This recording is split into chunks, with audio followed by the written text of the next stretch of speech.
First test की जो third test session में तो इंडिया लीड कर रहा है बाय 152 रन। तो अब क्या आपको लग रहा है, क्या पिच ईजी हो गई है या ऑस्ट्रेलिया की बॉलिंग मीडियोकर हो गई? क्योंकि कमेंटेटर्स कह रहे थे इनकी बॉडी लैंग्वेज भी अच्छी नहीं लग रही। आपकी क्या टेक है?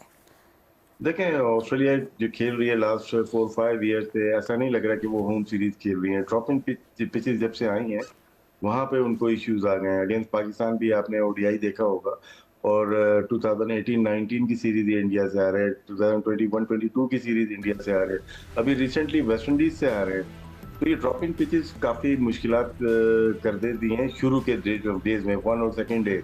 और अगर हम देखते हैं, कल की पिच बहुत ग्रीन थी, जो कि 8 mm ग्रास उन्होंने रखी थी। और लेकिन आज अपोजिट थी, क्योंकि हीट बहुत ज्यादा है, यहाँ की क्ले कंटेंट ज्यादा है, तो हीट बहुत होती है।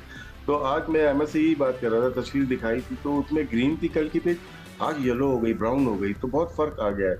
लेकिन जसप्रीत बुमराह जिधर lead from the front, outstanding bowler इस वक्त तमाम फॉर्मेट में वर्ल्ड का मेरे ख्याल से बेस्ट बॉलर है, जो बॉलिंग की सीम पोजीशन, सीम एंड स्विंग के साथ पेस, और ऐसी पिच पे जो कि उन्होंने बॉल रखा, ग्रेट प्लेयर्स को, जैसे स्मिथ को पहली गेंद पे आउट किया, फाजो को उन्होंने स्लिप में आउट किया, मिचेल मार्श को आउट किया, तो आउटस्टैंडिंग पेस थी जी उनकी।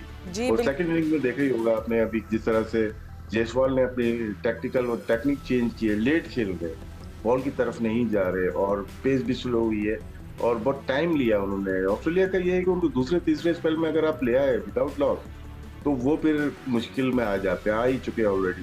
केएल राहुल बैकफुट पे खेलते हैं, कट एंड पुल के गुड प्लेयर है, और ऑस्ट्रेलिया में जिसका कट और पुल अच्छा है वो कामयाब रहे। तो आपकी बातों से लग रहा है, मुझे लग रहा है तो 200 भी एक टास्क ना हो जाए फॉर ऑस्ट्रेलिया।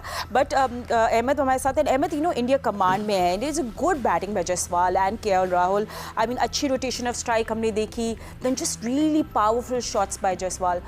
सो इंडिया अभी फिलहाल they are looking good. And so आपको क्या लगता है कि what will be a task for Australia?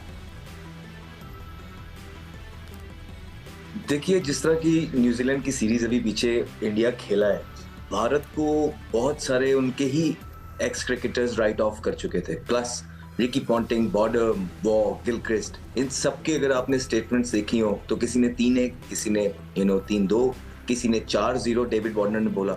तो भारत को सबने राइट ऑफ किया हुआ था कि ये भारत की साइड जो लो इन कॉन्फिडेंस है, ये वहां पे कुछ कर नहीं पाएगी। और इस दफा याद रहे कि ऑस्ट्रेलिया ने, क्योंकि पहले बुरी तरह हार चुके हैं ऑलरेडी, इस दफा जो इनको मैच के वेन्यूज भी दिए हैं, वो पहले ही 3 मैच इस तरह के हैं जहां ऑस्ट्रेलिया हमेशा डोमिनेट करता है, और मेलबर्न जो भारत को सूट करता है वो चौथा मैच है। तो पूरी कोशिश की है ऑस्ट्रेलिया ने कि इस दफा जैसा भी हो सके इनको जीत के जाने नहीं देना। लेकिन भारत आया, भारत स्टूड टॉल। पहला ब्रेव डिसीजन जो उन्होंने किया है, मॉइस्चर था पिच के अंदर, पहले बैटिंग की। एज ए टूरिंग साइड आप बेसिकली ये चाहते नहीं है कि वहां जाके आप चाहते हैं कि दूसरे खेले और आप थोड़ा पिच को एनालाइज कर लें।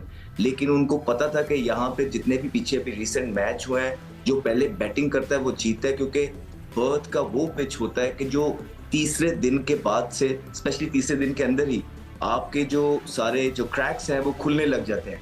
तो आई थिंक ये ग्रेट लीडरशिप है, ग्रेट अवेयरनेस है। बुमराह जिस तरह अभी बात की, बहुत जबरदस्त बॉलर है। साथ ओपनर्स की जो बात की है राशिद भाई ने, बिल्कुल ठीक है, ही स्पॉट ऑन।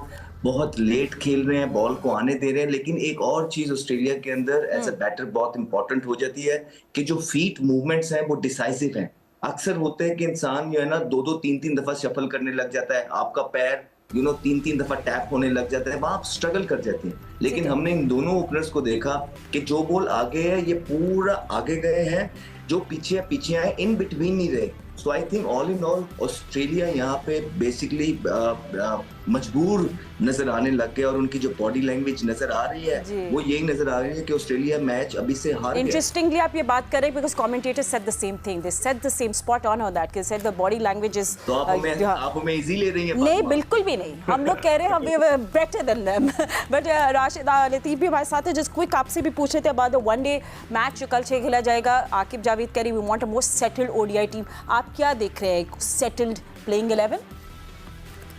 प्लेइंग 11 थोड़ा तो मुश्किल हो जाएगा, कि 2 प्लेयर्स हमारे अहम जो प्लेयर है वो बल्कि नसीम भी नहीं है, 3 प्लेयर्स नहीं है। और बॉलिंग में आप देखते हैं शाहनवाज रानी चांस देते हैं, और दूसरे बॉलर जो गए हैं उनको चांस देते हैं। कल भी हमने बात की थी, ओडीआई में थोड़ा पाकिस्तान को एडवांटेज होता है, एक्सपीरियंस का थोड़ा सा है। लेकिन हम बिल्कुल राइट ऑफ जिम्बाब्वे को ठीक है। नहीं कर सकते T20 इवन ओडीआई में भी। आई एम सो सॉरी, और मैं आपको ब्रो भाइयों इंटरप्ट में- कर